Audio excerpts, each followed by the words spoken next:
ወደ አላህ በደህናው ቀን ተዋወቅ፣ በተመቸህ ቀን ተዋወቅ። ሳይርብህ ሳይጠማህ ሳትታመም ሳትቸገር ሳትታሰር አላህ ስብሓነሁ ወተዓላ ይህንን እጥፍ ድርብ የምናገኝንበትን ቀን በጣም አሳጠረው። ራሱ እኮ ሲደነግግ ኩቲበ ዓለይኩም ሲያሙ ከማ ኩቲበ ዓላ ለዚነ ሚን ቀብሊኩም ለዓለኩም ተተቁን አያመን ማዕዱዳት፣ ትንሽ ቁጥር ያላቸው ቀኖች ናቸው ነው እኮ የሚለው አላህ። እውነት እኔ በቸገረህ ቀን እንድደርስልህ ከፈለግኩኝ አለ በደህናህ ቀን ላግኝህ ልተዋወቅ። ተዓረፍ ኢለላህ ፊ ረኻ ያዕሪፍከ ፊ ሽዳ።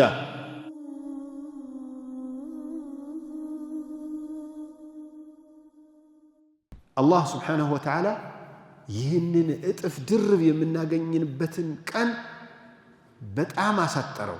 ራሱ እኮ ሲደነግግ ኩቲበ ዓለይኩም ሲያሙ ከማ ኩቲበ ዓላ ለዚነ ሚን ቀብሊኩም ለዓለኩም ተተቁን አያመን ማዕዱዳት፣ ትንሽ ቁጥር ያላቸው ቀኖች ናቸው ነው እኮ የሚለው 29 ወይ 30። አንዳንዱማ እኮ ደግሞ እነዚህኑም ተኝቶ የሚያሳልፋቸዋል ምንም ሳይጠቀምባቸው ምንም ሳያገኛቸው። ሌሊት ቁጭ ብሎ ያድራል፣ ቀን ለጥ ብሎ ይውላል። ከመግሪብ በፊት አጠገቡ አሳምቡሳው ከቀረበለት በኋላ ይቀሰቀሳል። ይህም ጾሙ አብሮ ከሙስሊሞቹ ጋር ላይ ይውላል። አላህ ስብሓነሁ ወተዓላ ይህንን ወር ይህን ያህል አክብዶት ይህን ያህል ትልቅ አጅር ያለው መሆኑን ነግሮን በየዓመቱ ያመጣልናል። እኛ ረጃጅም ዕድሜ አላህ ሰጥቶን ዓመታቶችን የሚቆም ያስቆጥረን አላህ ያድርገን። ብዙ ረመዳኖች ማግኘት ያስፈልገናል አያስፈልገንም? 10 ረመዳን መጾም የሚፈልግ ማን ነው? እኔ አለሁ አንድ ቢያንስ 10 ረመዳን ያ ሰላም። አዎ 100 ከሆነ እኮ እንጃጃና ላንጾም እንችላለን ብዬ ነው። አዎ 10 ረመዳን ግን በዘንድሮ ረመዳን መጾም ይቻላል። ትችላላችሁ? ዘዴው እንዴት እንደሆነ ታውቃላችሁ? 10 ረመዳን መጾም የሚፈልግ የሚቀጥለው ገና 10 ዓመት አልቆይ ማለት የለበትም። በዘንድሮ ዓመት 10 ረመዳን ልትጾም ትችላለህ። 10 ሰው አትፈጥር በየቀኑ። ሐዲስ ሰሒሕ አይደል? መን ፈጠረ ሳኢመን አሉ እኮ ነቢ ዓለይሂ ሰላቱ ወሰላም። አንድን ጾመኛ ያስፈጠረ ሰው አሉ የጾመኛው ያህል አጅር አለው። የጿሚ ያህል እኮ ማለት ነው። እኔ ጾሜው እያለሁ አስፈጠርከኝ የኔን ያህል አጅር ታገኛለህ። አንዳንዱ እስቲ አፍጥር ሲለው እራ የኔን አጅር ልትወስድ የሚመስለው አለ እንዴ? ምክንያቱም ወሰደ አስፈጠረ ምናምን ስለተባለ። ነቢ ግን ዓለይሂ ሰላቱ ወሰላም ይሄንን ስለሚያውቁ ወይም ወሕዩ ማንጢቁ ዐኒል ሀዋ ኢን ሁወ ኢላ ወሕዩ ዩሓ፣ ይህንን የሚያውቀው አላህ ምን በላላቸው? የነዚያ ያስፈጠርካቸው ሰዎች አጅር አንድም አይቀነስባቸውም፣ ትንሽም አይቀነስም። ስለዚህ ሰፈራችሁ አንድ መካከለኛ ሰው የሚበላው ምግብ ስንት ነው? ንገሩ። ስንት እኮ ስንት ነው ዋጋው ሰፈሩ? 100 ብር 150 ብር እንበል እስቲ። 150 ብር በ30 ሲባዛ ስንት ነው? ነጋዴ የለም እዚህ? ተማሪ እንኳን ትቷል። ተማሪ መደመር አቃተው እኮ ተማሪ ወደ ነገ 4500 በ10 ስንት ነው? ይሄ ማለት እኮ ነው። ይህንን አውጥተህ አንተ 10 ረመዳን ትጾማለህ። አንዳንዱ ሰፈሪ ሰው የለም ይላል። ድሃ ነው የሌለው። አብዛኛው እኮ የዚህ ሰፈር ሰው ድሃ ነው። ሀብታምማ ቢሆን ቦሌ ነበር የምናገኛቸው እኮ። ሀብታሞች የት እንዳሉ እናውቃለን። እዚህ ከመጣችሁ በኋላ አልሐምዱሊላህ መስጂድ ሰፊ ሰርታችኋል፣ ልትከብሩ ትችላላችሁ። አላህ ያክብራችሁ። ሀብታም አላህ ያርጋችሁ፣ የምትሰጡም አላህ ያርጋችሁ። አስፈጥሩ ሰው ይሄንን በአንድ ረመዳን 10 ረመዳን 20 ረመዳን 100 ረመዳን ልትጾሙ ትችላላችሁ። ባቡላሂ ኸይሩን ወአዕዘም። ረሱል ዓለይሂ ሰላቱ ወሰላም ጋራ ዑምራ ማድረግ የሚፈልግ እንዲሁ ምነው ህይወት ኑሮኝ እሳቸው ጋር ሐጅ ባደረኩ ዑምራ ባደረኩ ብሎ የነየተ ሰው የለም? የተመኘ ሰው የለም? ነቢ ዓለይሂ ሰላቱ ወሰላም አንዲት ሴት ሐጅ አብራ እንድትሄድ ይፈልጓት ነበረ። አልሄደችም። ሐጅ ላይ ያላየሁሽም ምን ሆነሽ ነው? አረ ወላሂ ባሌ ጋር ነበርነ ሁለቱንም ግመሎች ይዘን መሄድ ለአትክልቱና ለንብረታችን ይጎዳል ብለን ስላሰብነ እሱ እንዲሄድ አስቀደምኩኝ ያ ረሱላህ አለቻቸው አለይሂ ሰላቱ ወሰላም። ምን አሉ እሳቸው? በቃ ረመዳን ሲመጣ ረመዳን ላይ ዑምራ አድርጊ፣ ረመዳን ላይ የሚደረግ ዑምራ እንደ ሐጅ ይቆጠራል ብቻ መሰላችሁ ያሉት? እኔ ጋር እንደተደረገ ሐጅ ይቆጠራል። አንዳንዱ ነብዩ ጋር ሐጅ ማድረግና ለብቻ ሌላ ሰው ጋር ሐጅ ማድረግ ይለያል እንዴ? እንዴ በአላህ አይለይም ብለህስ ትቀበለኛለህ? ነብዩ ጋር አለይሂ ሰላቱ ወሰላም ሐጅ ማድረግ አረ በጣም እኮ ትልቅ እድል ነው። ለአቡበክር ለዑመር ነው ያጋጠመው፣ ለኛ አላጋጠመንም እንጂ። ግን አንተ ያንን ያህል እድል ከፈለክ ጓጉተህ እንዳትቀር ዑምረቱን ፊ ረመዳን ተዕዲሉ ሐጀተን መዒ አለይሂ ሰላቱ ወሰላም። እኽዋኒ ስለ ጾም ብዙ ነገር ማለት ይቻላል። እርግጠኛ ነኝ መሻይኾች ብዙ ብለዋችኋል። ግን እንደው 3 እድሎችን ነግሬ አልፋለሁ። በዚህ በረመዳን 3 ናቸው እንዴ? 4 ሆኑብኝ። ግድ የለም አይደል? 4 ብናገር ነው ይረዝምባችኋል። ምሳ የለ ምን የለ። ነብዩ አለይሂ ሰላቱ ወሰላም ይሄን ረመዳንን የጾመን ሰው ኢማናን ወህቲሳበን ከሆነ በትክክል ለአላህ ብሎ የሚጾም ከሆነ አምኖበት አሐዱ አርካኒል ኢስላም መሆኑን ተረድቶ የጾመ ሰው ገፈረ አላሁ ለሁ ማ ተቀደመ ሚን ዘንቢህ ያለፈውን ወንጀል ያሰርዛል። የትኛውን አላሉም ነቢ ዓለይሂ ሰላቱ ወሰላም፣ ወንጀልህ ይሰረዛል። አርጁላህ አልኸይር። ይሄንኑ ረመዳንን የቆመ ሰው ኢማናን ወህቲሳበን ጉፊረ ለሁ ማ ተቀደመ ሚን ዘንቢህ። የቆመ ማለት ምን ማለት ነው? ቁጭ ብሎ ያደረ ማለት አይደለም። ኢማሙ ጋር 20 የሚስገዱ 30 የሚስገዱ 40 የሚስገዱ ከኢማሙ ጋር አብሮ ሰግዶ እስከሚጨርስ ድረስ አብሮ ያመሸ ሰው ቤቱ ሄዶ ለጥ ብሎ ቢያድር ኩቲበት ለሁ ቂያሙ ለይላ፣ ያንን ቀን ያንን ሌሊት ቁሞ እንዳደረ ነው የሚቆጠረው። ይሄንን ያደረገን ሰው አሉ ነቢ ዓለይሂ ሰላቱ ወሰላም ጉፊረ ለሁ ማ ተቀደመ ሚን ዘንቢህ ያለፈውን ወንጀል ያሰርዛል። 2 በሉ። ቀን ስትጾም ውለህ ማታ እንደዚህ ካደረግ 2 አገኘ። 3ኛው ለይለተል ቀድር። ለይለተል ቀድርን ኢማናን ወህቲሳበን ቁሞ የተገኘና የታደለ ለይለተል ቀድር የወፈቀው ሰው ገፈረ አላሁ ለሁ ማ ተቀደመ ሚን ዘንቢህ። هذه فرص عظيمة لم تمر على الأمم الماضية. ባለፉት ህዝቦች ያልተገኘ በሙሳ በዒሳ በኢብራሂም በኑህ ዘመን ያልተገኘ እድል እኮ ነው።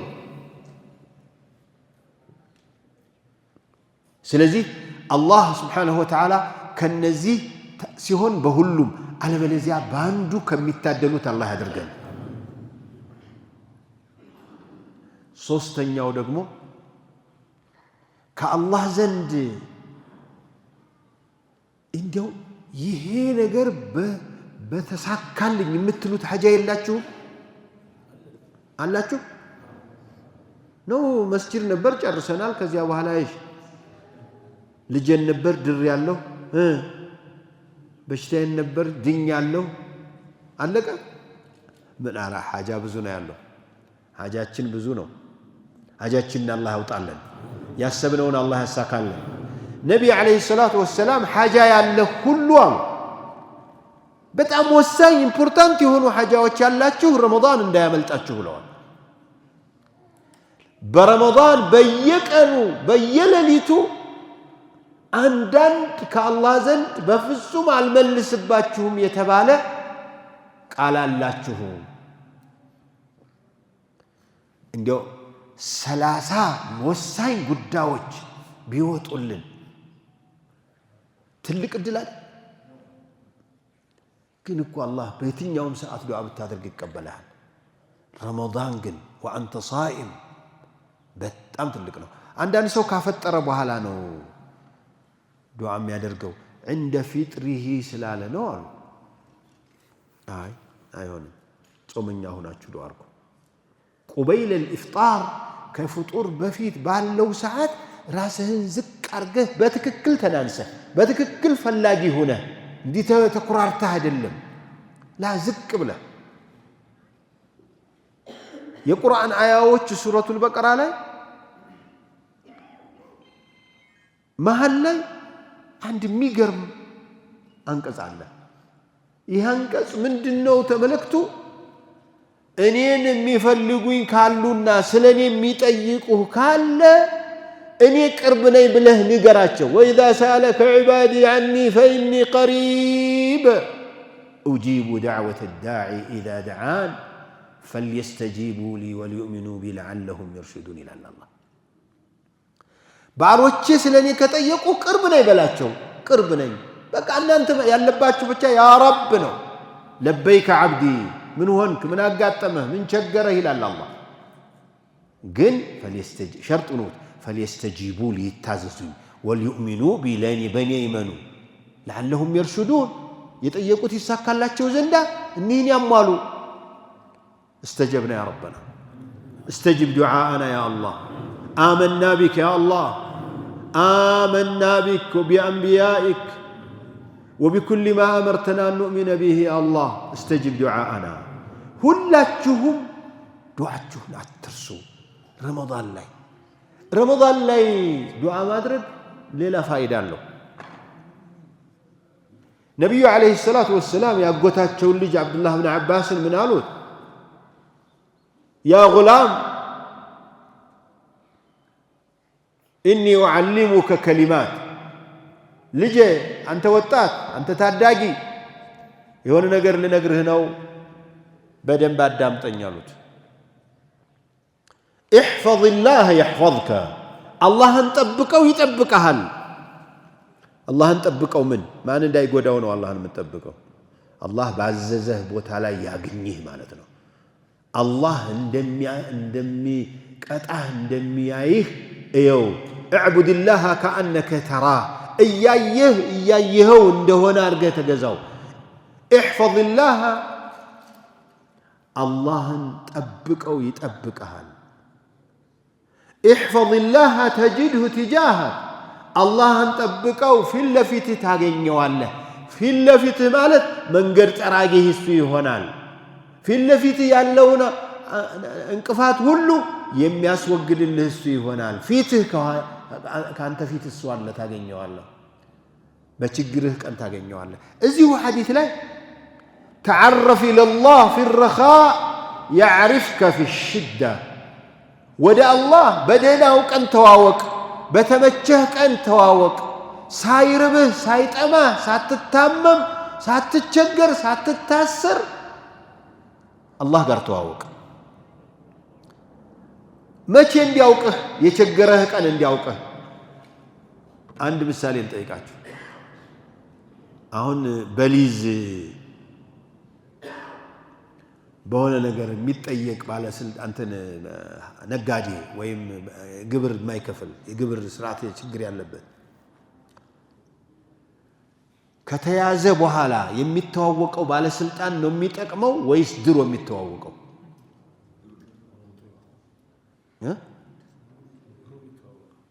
ድሮ የሚተዋወቀው። ለምን? ብዙ ቁጋ አይፈጅም እኮ ባለስልጣን። አሁንም ቢሆን ሙስና የሚበላ ከሆነ ሙስና ተሰጠውና አሁንም ይሰራል፣ ይደራደራል እኮ። ግን አሁን በውድ ነው የሚደራደረው። ሰው እንኳን እንዲህ ነው። አላህ እውነት እኔ በቸገረህ ቀን እንድደርስልህ ከፈለኩኝ አለ በደህና ቀን ላግኝህ ልተዋወቅህ።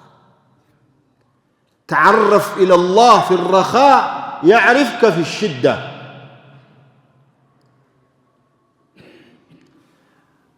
ሰዎች ምናምን አንተን ተሰብስበው ሊጎዱህ ቢፈልጉ አላህ ልትጎዳበት ወስኖብህ ባለ ነገር እንጂ ማንም አይጎዳህም አሉ ነቢ ዓለይሂ ሰላቱ ወሰላም። ሰዎች ተሰብስበው አንተን ሊጠቅሙህ ቢፈልጉ አላህ በዚያ ጉዳይ ትጠቀምበታለህ ባለህ ነገር እንጂ ምንም ሊያረጉልህ አይችሉም። ይሄ ደግሞ የሚቀያየር እንዳይመስልህ አሏቸው።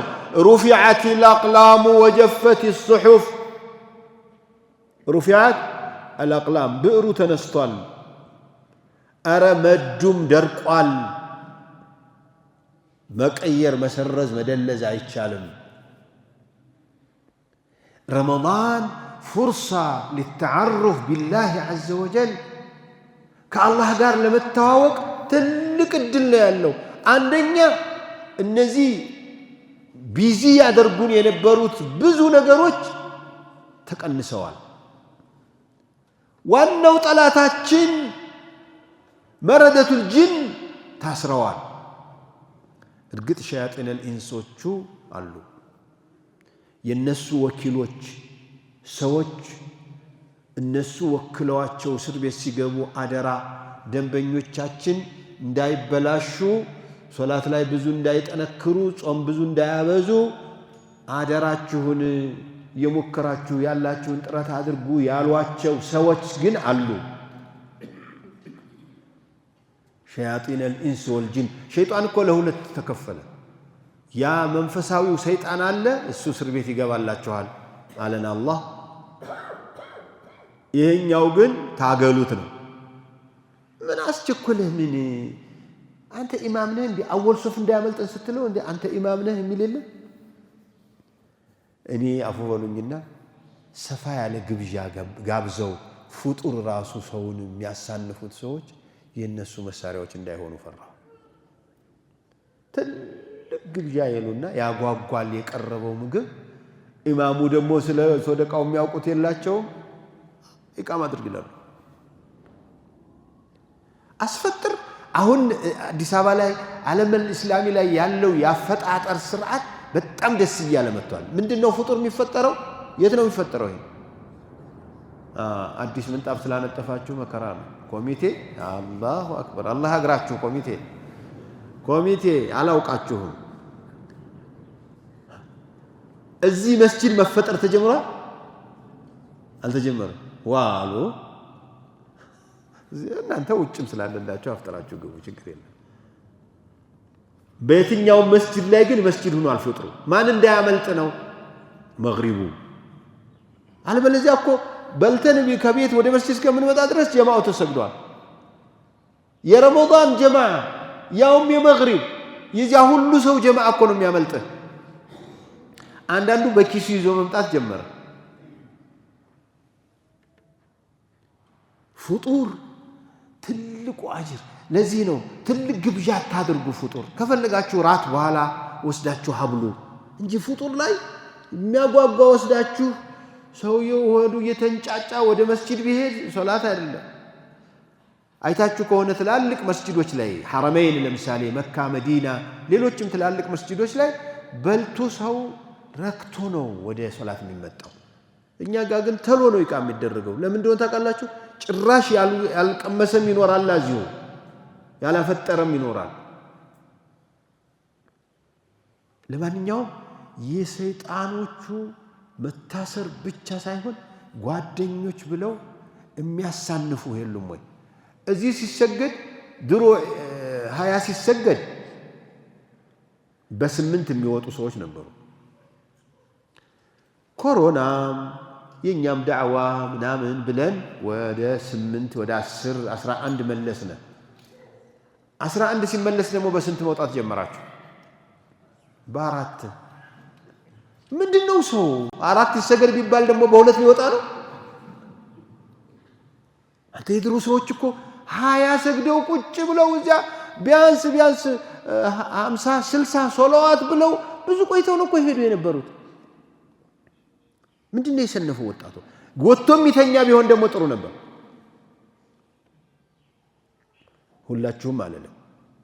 ወጥቶ ግን ምን እንደሚያደርግ ኧረ ምን በወጣኝ አልጣላም በአንድ ቀን መጥቼ እኔ ነገር ሰው ጋር ተጣልቼ መሄድ ስለሆነ በሌላ ቀን ይበቃኛል በሌላ ቀን እንድመጣ እንዲሆን ሱናውም እንዳያመልጠኝ ለዛሬ እዚህ ላይ ላቆም 3 ጥያቄዎችን ብቻ አቀበላለሁ እናንተ በሄድኩበት ጥያቄ አትፈቅድልን ምናምን ይሉኛል ቴሌቪዥን ላይ ተገትሬ ነው ማመሸው ቴሌቪዥን ላይ ይጠይቃል ሰው ግን መስጂዶች ላይ ጥያቄ አልፈቀድክልንም ይሉኛልና 3 ጥያቄዎች ብቻ አስተናግድና አበቃል በቀኝ በኩል ላለ ሰው ነው የምፈልገው ቀኞቹ መሃል ላይ ላላችሁት እሺ እዚህ ጋር ጀዛኩሙላህ ኸይር ጥያቄ ካላነሱ ተማሪዎች ይሉናል መምህራኖቻችን ወይ አልገባንም ማለታቸው ነው ምንም እንዳልክ አልገባንም ስለዚህ እናመሰግናለን በማቆም ማለታቸው ነው ወይ ደግሞ ያልከው ሁሉ ገብቶናል ለስራ አላህ ይወፍቀን ነው የመጨረሻው እንደሚሆን ተስፋ አደርጋለሁ أسأل الله ربي بأسمائه الحسنى وصفاته العلى أن يجعلني وإياكم من الذين يستمعون القول فيتبعون أحسنه اللهم تقبل صيامنا وقيامنا وركوعنا وسجودنا ودعاءنا يا رب العالمين اللهم أيد الإسلام والمسلمين اللهم أعد علينا رمضانا أعواما بعد أعوام سنين بعد سنين برحمتك يا أرحم الراحمين ربنا إننا ظلمنا أنفسنا وإن لم تغفر لنا وترحمنا لنكونن من الخاسرين وآخر دعوانا أن الحمد لله رب العالمين جزاكم الله خير السلام عليكم ورحمة الله وبركاته